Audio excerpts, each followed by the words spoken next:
ये टैग उसको काफ़ी बाउंसर সে আক্রমণ করেছিল, আমরা অনেক সুযোগ পেয়েছিলাম। লিটন সুযোগ দিচ্ছিল, আমার বোলিংয়েই সে দুবার সুযোগ দিয়েছিল, একটা তো ক্যাচ মিস হয়েছিল। রাওয়ালপিন্ডির দ্বিতীয় টেস্টেও বাংলাদেশ সম্ভবত 26 রানে 6 উইকেট হারিয়েছিল এবং সেখান থেকে তারা 200-র বেশি রান করেছিল। रन भी आते हैं आउट के चांस। तकरीबन 2 साल पुरानी बात कर रहे हैं आप। আমি যেমনটা বললাম, ঢাকার উইকেট কিছুটা ভিন্ন। তো ইনশাল্লাহ যদি আমাদের পার্টনারশিপ জমে ওঠে, আমরা এটাকে 400 বা 450 করার চেষ্টা করব। একজন পেশাদার ক্রিকেটার হিসেবে আমাকে আমার নিজস্ব ট্রেনিং মেনে চলতে হয়। আর যখনই আমি সুযোগ পাবো আমি আমার সেরাটা দেব, আর যখনই আমি সুযোগ পাবো আমি আমার সেরাটা দেব।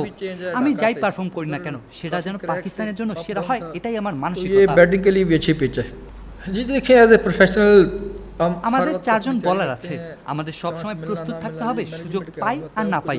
টিম ম্যানেজমেন্টের হাতেই দলের নিয়ন্ত্রণ থাকে, তারাই দল নির্বাচন করে। তবে একজন পেশাদার হিসেবে আমাদের 4 জন বলার আছে। আমি মনে করি আমাদের একটা ভালো কম্বিনেশন আছে। मेरा ये माइंड सेट होता है। देखिए हो जाता है सम टाइम 116 पे 6 उठते हैं जैसा कि आपने बोला। लिसन दास मैंने पहले बोला बहुत लकी खेल गया, मतलब ना एक नहीं 2 चांस क्रिएट हुए हैं।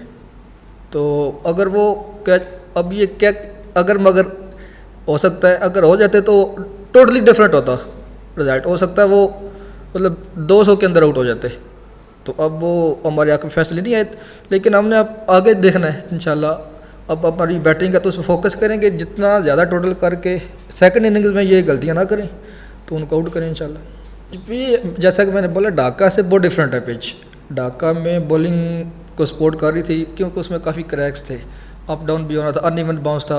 तो इधर काफ़ी रन लग रहे हैं मुझे। तो इंशाल्लाह हमारी पार्टनरशिप अगर लगती है तो हम कोशिश करेंगे 400 450 करें इंशाल्लाह।